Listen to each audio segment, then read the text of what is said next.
let's start with this. So I ask you a question. Have you ever asked this question to yourself? What the hell was I thinking? Okay, I see some head nodding. That's always a good sign. How about this question? What just happened? What did I do? Or maybe even more profoundly, what is wrong with me? So these were some questions for me that came up pretty strongly about 11 years ago in one instance that I'm going to talk about today that just gives an example of the severity of my anxiety, where it got to. And you may not have gotten there yourself, but about 11 years ago, I was asking pretty much all three of these questions when I was getting out of my pickup truck and probably looked like I had seen a monster. And the monster I saw was me, because in a fit of rage that day, I punched my windshield and spidered it. So I got down out of that truck, very afraid of what just happened, but really, I glimpsed over it very quickly. I was going to sweep it under the rug. It scared some other people in my life more than it scared me. But thankfully, I got the ball rolling to get help. So today, though, we're talking about anxiety and depression and self-esteem and how those are all linked. And specifically, really, how fear plays a part in all of those, and how fear played a part that day when I punched the windshield of my truck, and how anxiety and depression and self-esteem were all big issues at the time and part of that. So I'll tell you a little bit more of that story in a minute, but I want to give you a couple insights to the solution that I've been shown and practiced, and how I phrase it to anxiety, depression, and self-esteem. The solution I think that we miss a lot is the right brain. It's a very right-brained experiential solution. So that's the first thing that I want to say. And then the second is that it's very relational. So it seems that the best way towards improving our anxiety, and if we have depression, or we don't know we have depression maybe, and self-esteem, is through relationships. There's a counselor named Harville Hendricks, I hope I'm getting that name right, who said, "We were wounded in relationships and will be healed through relationships." And this is kind of good news, bad news, because I feel like the relationships, are very much what create a lot of our anxiety and depression and self-esteem issues, right? And have in the past. And now we've got to enter into them again in a new way, hopefully in a new way, to help with these problems. So I want to do a couple of right brain type exercises with you guys. They're going to be fairly simple and fairly short, and I'm going to give you one. If I hopefully remember, I'm going to give you one to take home with you that you can do if you choose to. So the other thing I want to say about anxiety, depression, self-esteem is these things I've found being right-brained, they're very feelings-based. So some of you may have seen this list of 8 feelings before. On your resources sheets, there is Voice of the Heart by Chip Dodd. And so Chip kind of came up with these 8 core feelings as a way of simplifying what is going on in our hearts, giving our mind a chance to communicate what's in our hearts. Some of you may be saying, that's a pretty short list. Like, where's pissed off on there? Where's frustrated? And there are lots of nuances of these feelings and in between, but I have found for myself, it has been a great benefit to me to be able to look at where I am in my life, what I'm experiencing in a situation or in the past, and put one of these or several of these 8 core feelings to them. It just simplifies things. It's really allowed me to take responsibility for what's going on inside of me. So what I want to do is our first right-brained exercise. I don't want to take too much time going through these. I'm going to let you. The Voice of the Heart will expound on them if you needed to, but they're pretty basic. So let's do our first right brain exercise. We're going to just close our eyes for a minute, and you'll have to peek. but we can start with that because we can kind of take a breath and kind of go inside. So take a breath. You might put your hand on your heart if you want to. This has just been a cool experience for me, feeling that energy, but I read about it, and actually makes us more believable and more honest to put our hands on our hearts. And I think part of this process is honesty with ourselves. So as you need to peek, what I want you to do is just glance at the board here and check in with yourself. Like, what are you feeling right now? So just take a breath.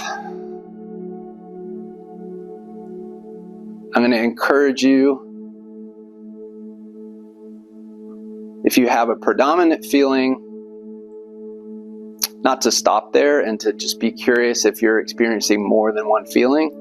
Especially glad, I think, early in the process. If I feel glad, it's easy to say, well, I must not be feeling anything else, so I feel glad. So just take a second and glance at the list as you need to. I'll give you some silence for a sec.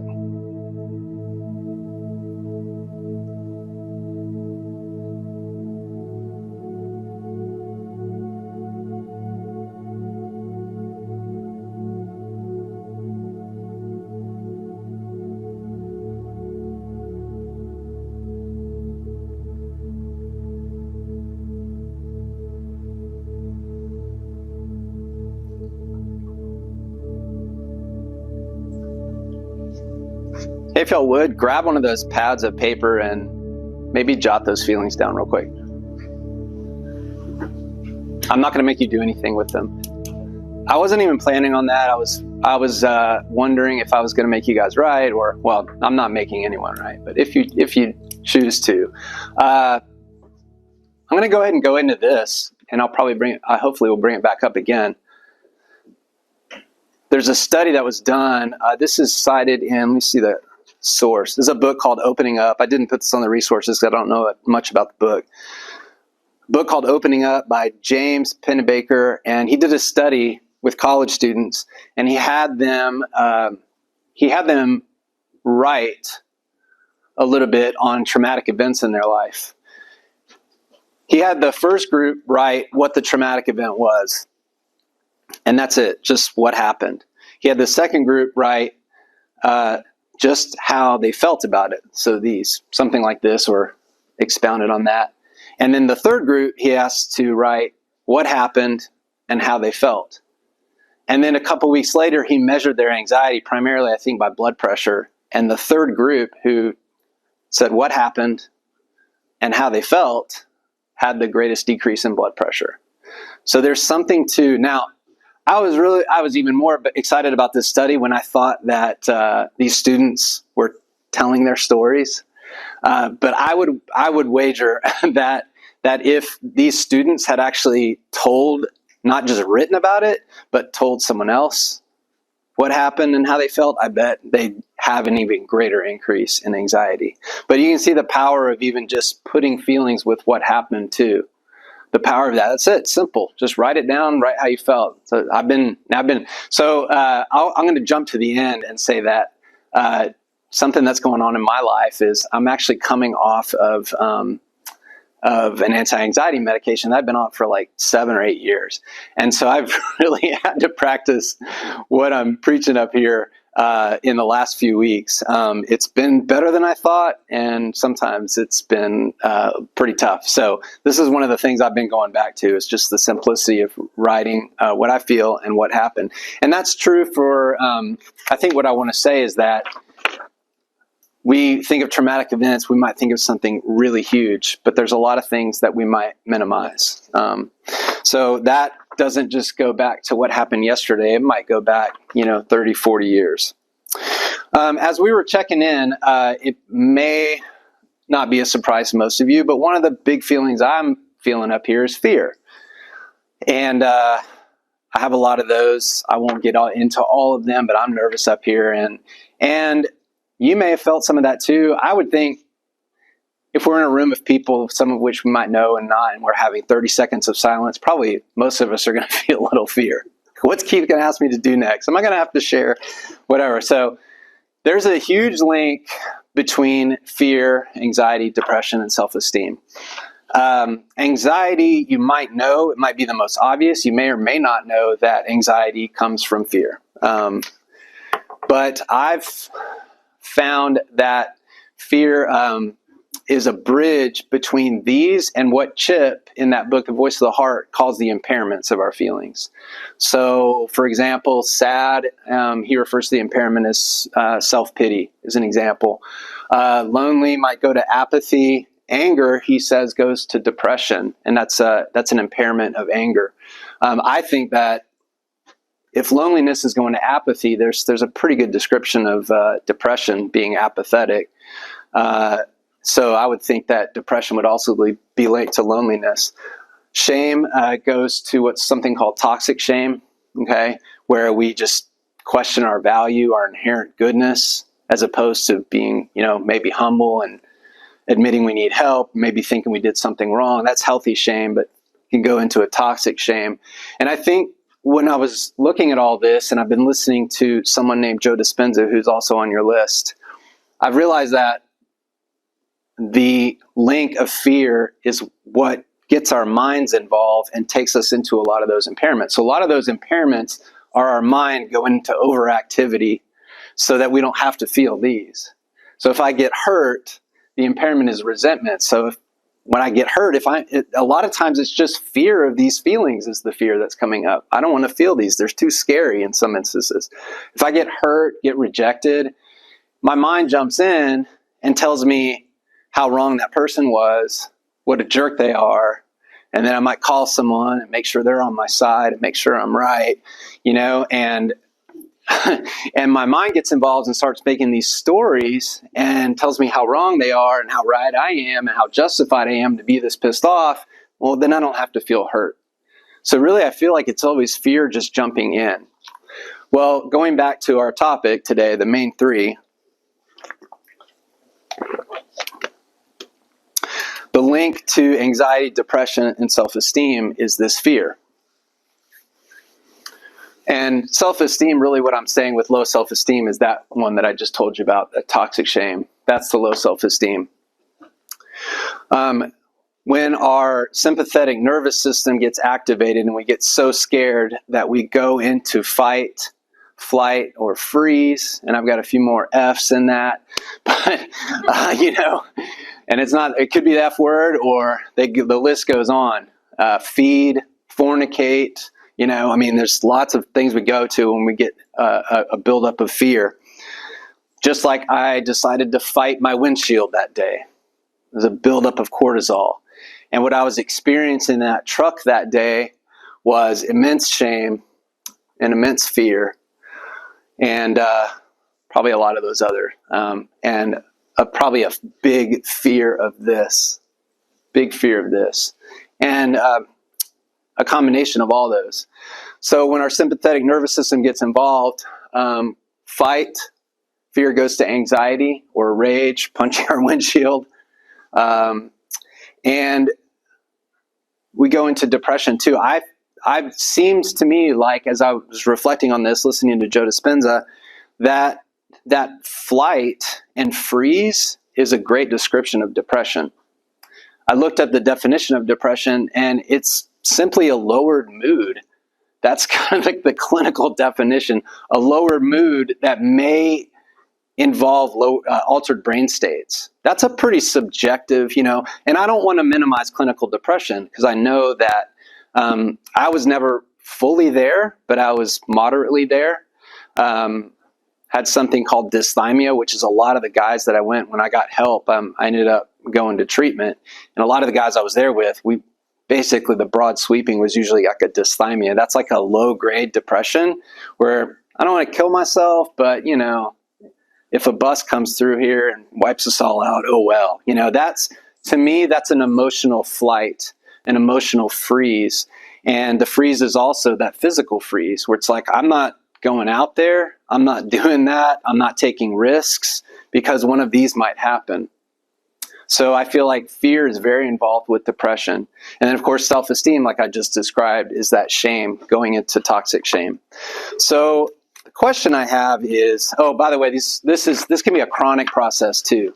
So, you may not have punched the windshield out of your truck. I don't know if your anxiety or depression has been as bad as mine.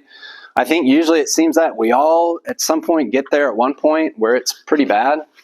But it's a chronic process, so I feel like it can really sneak up. And most of you know I'm a dentist, so I see chronic processes all the time that are giving no warning signs. And I kind of feel like it's that slow burn, like the frog on the hot plate, where it's like heating up very slowly, so much so that he doesn't realize he's boiling to death.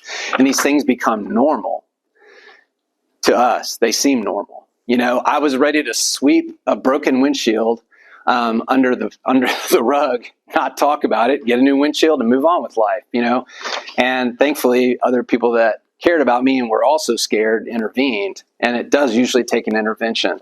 And that's out there. So, but these things almost become normal. So, which is not good. It's not good. Can we deal with fears without knowing what it is that we're afraid of? If anxiety is coming from fear, low self-esteem is coming from fear, and depression might be coming from fear as well, can we deal with it? Well, yes, and maybe not completely. There's tools that help us to get out of anxiety and depression. There's tools to raise our self-esteem. And then I believe there are tools to help us to go into our anxiety and into our depression. And what I mean by that is, let's not go deeper clinically or, symptomatically, hopefully, or if we do, hopefully we'll be surrounded by support. But be curious about the origins of these things. That process was shown to me very early on. And since the reason I developed a passion for this message is because I hear a lot of talk around these, and I feel like we still miss that. So I was really grateful that this was shown to me early on. So starting with, so there's tools to get out of it, and that might be like, medication, obviously, but even just short term, like on a daily basis, we were experiencing anxiety in a business meeting, and we don't want to say, can y'all hold on? I got to go journal my feelings real quick and call my mentor. I'll be back in 10 minutes. We might have to do something like just take deep breaths in a business meeting if we realize we're experiencing anxiety. In the middle of the night last night at 3 a.m. when I woke up thinking about this, I needed tools to try to get back to sleep and realize that my fear about this is real and I'm nervous about it and I want to be prepared. And I have deeper fears than that, So there's something short term that maybe I could do, take some breaths and do some bilateral tapping, help myself get back to sleep. But then there's also a curiosity about that fear that I don't have to do then, but I can come back to later. So I'm afraid that I'm going to look like an idiot up here. That's, but, and some of those fears are linked to my story. So that's where we have tools to get out of them and to help with them. And we also have tools to go into them.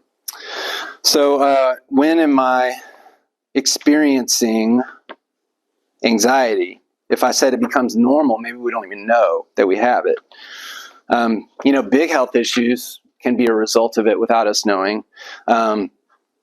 Elevated blood pressure, insomnia, which was a big one for me, chronic pain. And then there's things, like I said, also that seem normal, and they are. I don't want to say that these aren't normal and we're not going to grow out of them magically, but those things like rage, cursing, anytime. I was surprised when I went to treatment, we're talking about rage, and anytime someone would curse, they'd be like, yeah, that's rage. And we were like, no, I'm just dropping the F-bomb. What's the big, So rage, cursing, hurry, worry, defensiveness. I'm big on that one. I'm big on that. I've lived most of my life on the witness stand, preparing to stand my ground and prove I'm innocent and I'm good. Nanette knows, she's laughing. One of my favorite things at home when I get scared, it's not wrong, is it? It's not wrong. So preoccupation, obsession, forms of fear. So again, it's not that these are bad or wrong, but they're just signs to notice that we have, this is when fear is coming up. So how do we find what I was talking about, can we deal with these without knowing what the fears are? I believe yes and no. I believe the best way to deal with these conditions is to get to the roots of our fears. And that's a tough process, really. And there's a couple of things specifically that I want to talk about doing. Let's go ahead and do, because I feel like I'm talking a lot, so I want to get you guys involved. I'm going to go ahead and do the second exercise. So I'll probably have to backtrack, and then I'm going to talk about how we get to those fears. So let me tell you what we usually do with our fears and our feelings. I think, in my experience, think we parent ourselves to help ourselves, but we kind of parent ourselves out of them. We talk ourselves out of them. I'm feeling scared. Keith, don't be scared. It's gonna be fine. It's gonna be fine. We might even do this with our kids. I've done this a million times with my kids. I'm hurt that he said that about me at school. Oh, but you're better than that. Like that's not true. So you don't have to feel hurt. I was really embarrassed. Well, that's not true. You have nothing to be embarrassed about. So and we do this with ourselves. We grew up with this kind of messages. And it's not that we don't want to hear that. If we're kids, sometimes we want to hear that. It's going to be okay. It's going to be okay. But there's something as an adult now we can do, which is being curious about ourselves and those fears. So I'm going to do something with all of us. And let me talk about what I'm doing first. I want us to have a visit with our inner children. And I want our first response to go ahead and think about what it's like to have those thoughts, to want to talk even our own inner child out of his or her fears. But I want to imagine that we're not going to say that, right? Just let all those thoughts come in and let them go away. And then I'm going to give you some words to speak. And I'll confess, like it's kind of amazing. These expressions that I'm going to have you speak to your inner child were like sharpened for me in marriage counseling, where I had to learn to be curious and not defensive, and to honor the heart of the other person. So to honor Nanette's heart. So let's try this. Okay, so take a breath again and close your eyes. If you want to, you can put your hand on your heart. And we're going to see ourselves, we're going to see our inner children, if you're willing to do that. If you're too scared to see your inner child, you picture another child. It can be any age. If you want to do teens, 9, 6, 3, 4, whatever it is. I also want to say that if you're seeing your inner child right now, whatever you feel towards them is okay. I hope that eventually we all have love, understanding, and compassion for our inner child. Some of us at some points have some anger, maybe have some disdain even. Whatever we're experiencing right now, that's okay. Take a breath, see if you can see them. I want you to imagine that child saying to you, I am really, really scared. I'm very afraid. And this is that part where we want to run over and squeeze them and tell them it's going to be okay, and tell them maybe we're having thoughts like, don't be afraid. Maybe we know what they're afraid of and we're thinking that's silly, but we're not going to say that.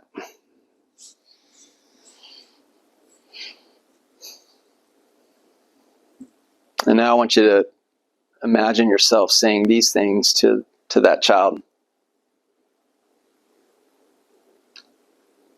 Oh, I hear you. And I get it. That makes sense. Makes total sense. Tell me more about what you're afraid of.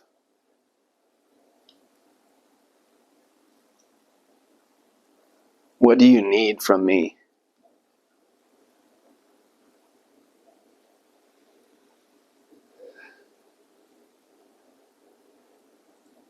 Then maybe they can ask for a hug. Okay, you can open your eyes. So I don't know a lot about this process, but through my journey, I will say that what we just did, even as short as it is a big deal, and it's pretty tough. And so I had one counselor that said, drink water and eat protein like you just ran a race. So take care of yourselves today. Notice if anything's coming up around that, because it's a pretty big deal, even though it's a little short little exercise. So let me go backtrack here, and I was talking about what do we do to find those fears. Like, we're so good, our brains are so good about blocking these things. I'll tell you my big three in my life that shaped a lot of my experience with the world and with life. I was adopted at birth, and that involved being in the hospital for 3 weeks with no parents. I was adopted by a rageaholic, very crazy mom. And I was abused by my granddad at the age of 9. So those are kind of my big three. I will tell you that until that happened 11 years ago, that started the ball rolling to get help, I was in complete denial that those had any effect on my life whatsoever and any effect on my relationships. And that's how good our minds are. They're just so good at minimizing. We used to, my friends called my mom Hurricane Mary. We just laugh about it. And I kind of had to, right? Like I had to survive. But we would just chuckle about it. I'm like, all right, let's go drink. She's crazy. But man, I tell you, once I reached my boiling point, like the frog on the plate, and got into these, holy cow, it got to me. It got to me. And that's really what we're doing here is we're just talking about, like, why are we going to go back? So we can blame our parents and put all our problems on our parents, right? No, it's not about blame, right? It's just about that study that I told you about. It's about what happened and how did I feel about it. It's just about truth. And that's what I love about these is there's no one in the world that if I say I'm feeling this and I'm feeling this, and there's no one in the world that can say, no, you're not. I mean, a lot of people will try when we start this process. A lot of people will try, but it's a very profound truth. It's a very profound truth just to say I feel a feeling about that, and that's what we push down. So if my mind is so powerful at pushing these things away and compartmentalizing them and minimizing them and making them not a big deal, ha ha ha, Hurricane Mary, ooh, that's funny, then how do we find what our fears are and what our wounds are? Well, the first thing I talked about this being relational, the first thing I would say is listening to others, right? It took me melting away, getting rid of all my distractions and my medicators for one thing. But then as when I did that, then it took me listening to other people and slowly letting the denial and the masks and the protectors and all that melt away so much that when people were telling their story, I was like, oh man. The first time I started shedding tears about my adoption, this guy who was not adopted just started talking about his story and how he felt unwanted in his own home. And I was like, oh man. And I started feeling all this sadness. And I was like, oh my God, me too. So listening to others is huge. I think that's one of the beautiful things about relationships. Where are you going to listen to people talking about their fears? Not many places. So 12-step recovery meetings are a great place. In fact, part of the 12 steps is a fear inventory as part of our 4th step. So, in which there's a million 12-step groups and types of 12-step groups. And then group therapies, really kind of, those two places are the kind of the best places I found to get where people are really talking about this deep stuff. So listen to others. Another tool that's on your resource sheet is called the Enneagram. I don't know if you guys have heard of it, but it's basically a personality test, I guess you would say, system. There's 9 types. The thing I love about the Enneagram is that it doesn't slot you into this personality type to say, that's what you're like, that's you.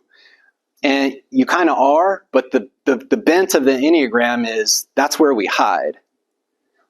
And so I'm not my personality, but I am my personality because I'm scared.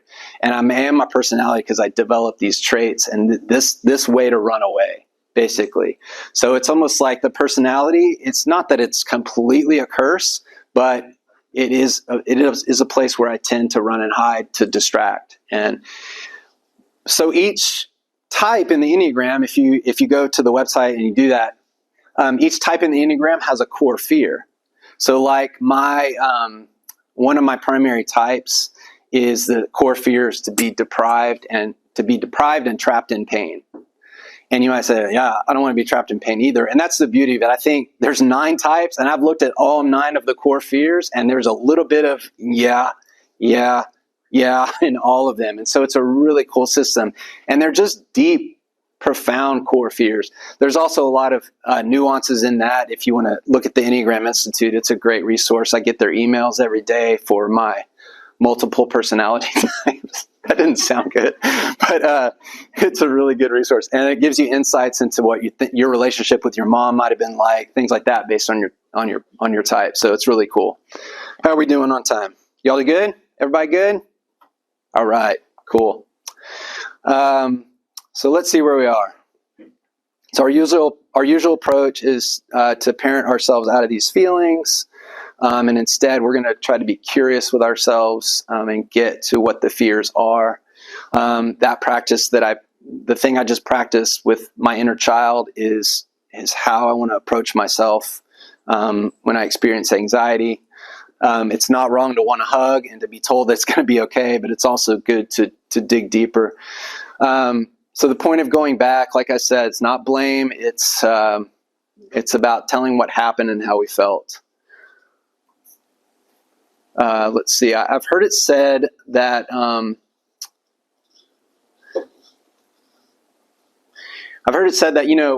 we develop our personalities, we wear masks, and we protect ourselves by going into these fears, by our anxiety. Our depression might protect us from taking those risks I was talking about.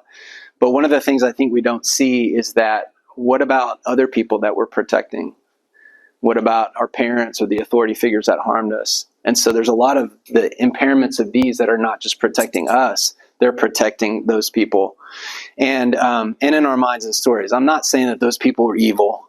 Some of them might be, but I'm not saying they're bad. It's just that the truth is there, and it's profound. It's important. It's important to our hearts. So this is the part where you guys get to watch me experiencing fear and shame, because I'm nearing the end and I want to make sure and wrap it up. So I'm going to be quiet for a minute and be frozen.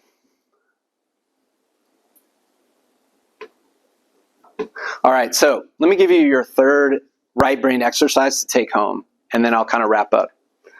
And then what I thought we'd do is we'd take a break after this, grab some snacks if you want. If you got to run, that's cool. But what I thought I'd do is, if you want to ask me any questions or clarify, have me clarify anything, I might look through my notes and see if I forgot anything. If you want to ask me when we're taking a break, and then if we want to have like another 10 or 15 minutes after and just kind of either do some discussion or Q&A, that'd be good. But I figured that'd be a way for people to ask questions without having to raise their hand, speak up if you don't want to. Like I said, if you got to go ahead and go. Third right brain exercise to practice getting into these things is, I want you to take a a situation where you felt really agitated. It can be recent or it can be old, either way. So pissed off, frustrated, agitated, hurt, rejected, something like that. Something that really got to you.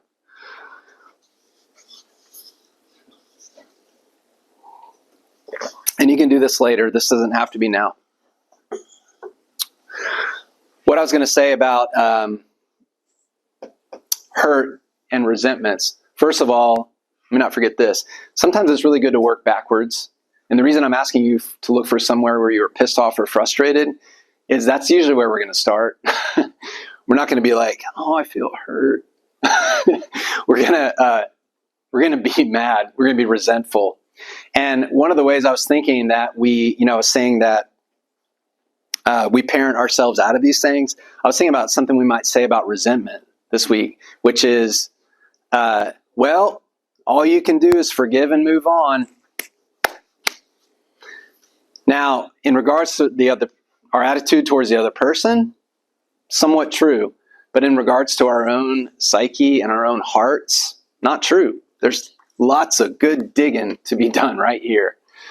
So this is your homework assignment, if you want to do it for yourself, and take a situation where you're really agitated or bothered, and then put into words your feelings here. Now, this is a situation where you can use, I found that when we're relating to other people, it's usually very damaging to say, I feel like, fill in the blank, because you can put anything you want in the blank. So it can be very harmful. I feel like you're a jerk. That's my feelings. But for this exercise, if you want to do as many similes as you want, do as many metaphors. I feel like this. I feel like I'm trapped. I feel like I'm stuck. I feel like I can't breathe.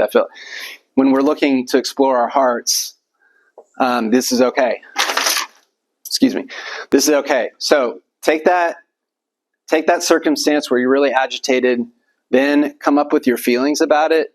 And then I want us to ask ourselves, what's the earliest I remember feeling this? It's a huge question. And what this does is it begins to link the way we experience our daily lives with the way we experienced our stories. So to kind of quote Joe Dispenza again, Joe Dispenza said, our minds will make up things to match our feelings. And so that's not to say that feelings are bad, but when we don't know what happened and how we felt about it, we're trying to come up with these things, and that's what I did most of my life. Everywhere I went, it was hard. And since I've been coming off my anti-anxiety medication, things are a little harder again, and my problems seem a little bit bigger, but I'm so grateful for this process because I know it's like I don't have to run away from my circumstances or try to change my circumstances. There might be a couple things that I need to pay attention to, but largely this is an internal problem. So the question again, what's the earliest I remember feeling this? And that really gets us, and the earliest you remember the first time may not be what you get to the next time. There's a great book on some of this process called No Bad Parts. That's on there, and it's a guy named Richard Schwartz. And he developed a system of therapy called internal family systems, and that doesn't have to do with our family, although it might, but it has to do with our internal family, which is all the parts that we've developed and that have these feelings and experiences. And it allows us to give names to them. And that's part of that process. And he's got a great website and a lot of good resources. So what's the earliest I remember feeling this? So let me wrap up. I appreciate you guys being here again. I thank you for your attentiveness. And I want to, when I give these talks, I will forget sometimes to kind of celebrate a little bit and celebrate what this process has done in my life. So I wanted to kind of give a little bit of celebration and testimonial to what the process can do. Dealing with anxiety and depression, it's a lifelong process. It's not, there's no silver bullet. not a cure. There's treatment. But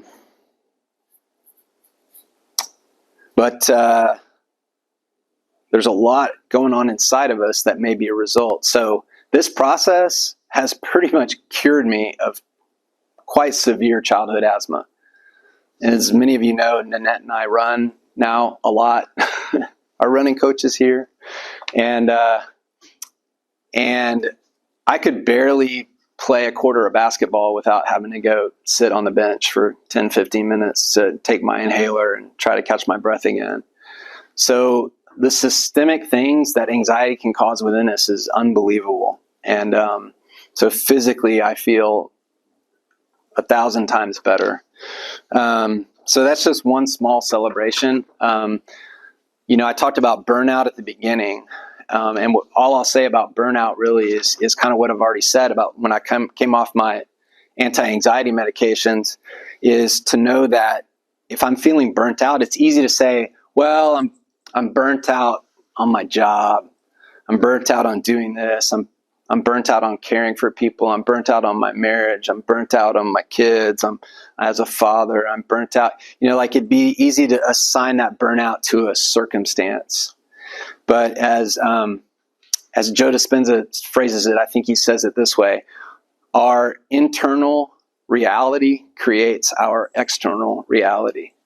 And so the process here is getting into that right brain process, which is some of these tools I've given you today and lots of others. Joe Dispenza does a ton just with meditation to help that right brain process of healing these wounds and to aid with that anxiety. And to say that my burnout is likely, this is not just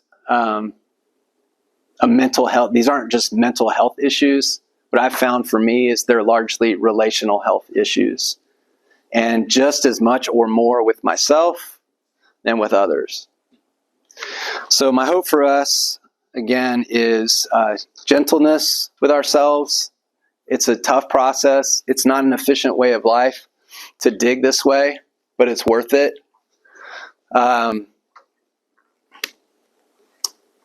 If any of you non-runners can guess, I'm going to end with this. If any of you non-runners can guess, so runners, y'all don't count. Anyone? But non-runners can guess, what's the best way to get faster at running? Walk fast. Walk fast. Rest. That's part of it. It's really starting. It's lots of slow running. Lots and lots of just slow running. So I think that's a really good metaphor for this way of life. It's a process. It's a long process. And again, my hope for us is gentleness with ourselves during that process.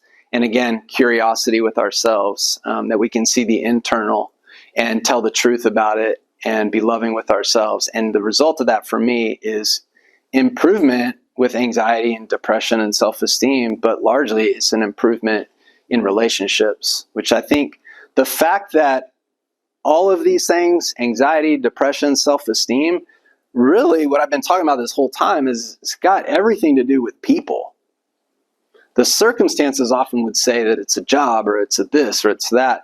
If we really look hard, it's people. And I think that is something that obviously we look at relationships and say that is tough. They're tough. But at the same time, I think that speaks to the holiness of human relationship, that it's one of the most, if not the most important thing on earth. So thank you guys again. I hope this helps a lot. Again, take a break. If you have any questions, let me know, and we can take a little time after, or I can just answer them individually. But thank you all so much for being here, and I really appreciate it. And I hope this helped a lot. Appreciate it.